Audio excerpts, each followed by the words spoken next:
பாலும் தேனும் பாகும் பருப்பும் இவை நான்கும் கலந்துனக்கு நான் தருவேன். கோலம் துங்கக் கரிமுகத்து தூமணியே நீ எனக்கு சங்கத்தமிழ் மூன்றும் மண் கண்டவன் குடை கீழாக மேற்பட்ட மன்னரும் என் பண் கண்டளவில் பணிய செய்வாய். படைப்போர் முதலாம் விண் கண்ட தெய்வம் பல கோடி உண்டேனும்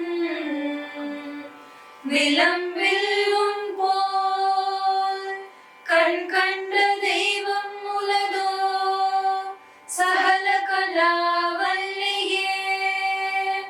தெளிவு குருவின் திருமேனி காணல் தெளிவு குருவின் திருநாமம் செப்பல் தெளிவு குருவின் திருவார்த்தை கேட்டல் தெளிவு குருவின் திருவுரு சிந்தித்தல் ஜாலியே.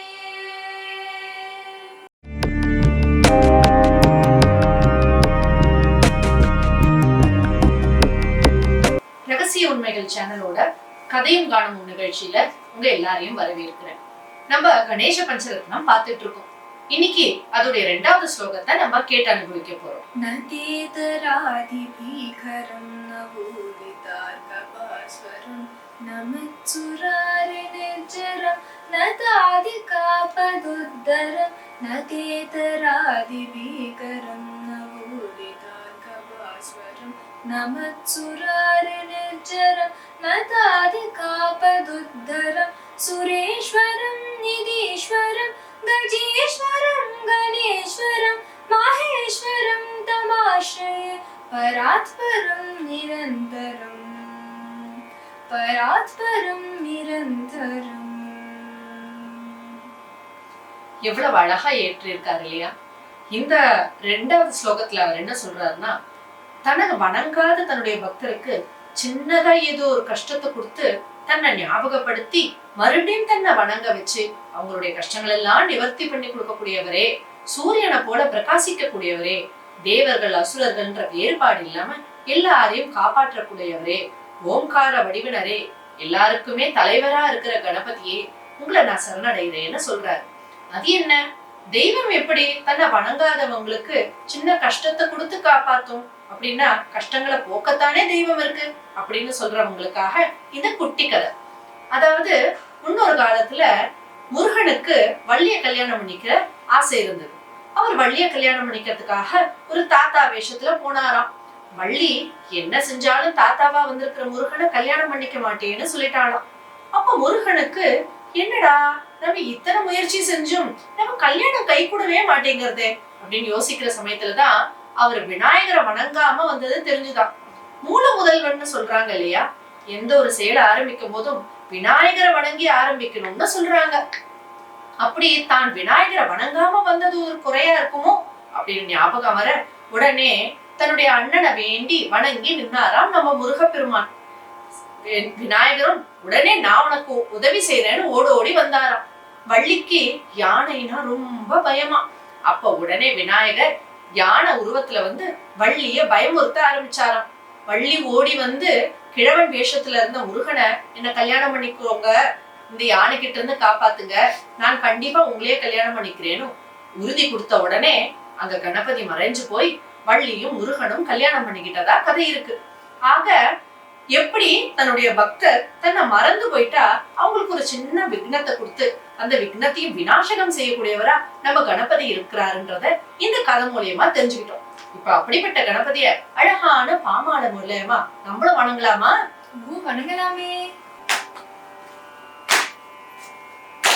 ஞான முதல்வளே கணபதியே நல்லவர் கருள்வாய் கணபதியே வேலனின் துயர் கலைந்தாய் கணபதியே அவன் வள்ளியை வணக்க அருள் செய்தாய் கணபதியே ஞான முதல்வனே கணபதியே நல்லவர் கருள்வாய் கணபதியே வேலனின் துயர் கலைந்தாய் கணபதியே அவன் வள்ளியை வணக்க அருள் செய்தாய் கணபதியே ஞான முதல்வனே கணபதியே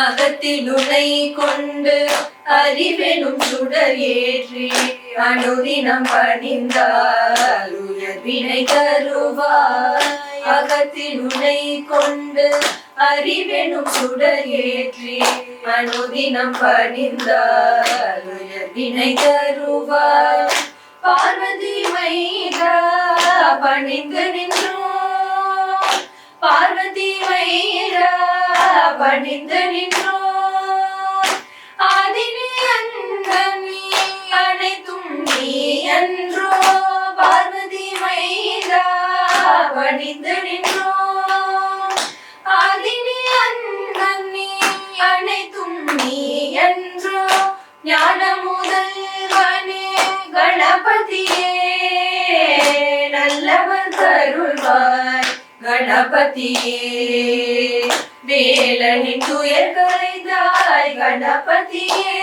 அவன் வள்ளியை வணக்க அருள் செய்தாய் கணபதியே ஞான முதல்வனே கணபதியே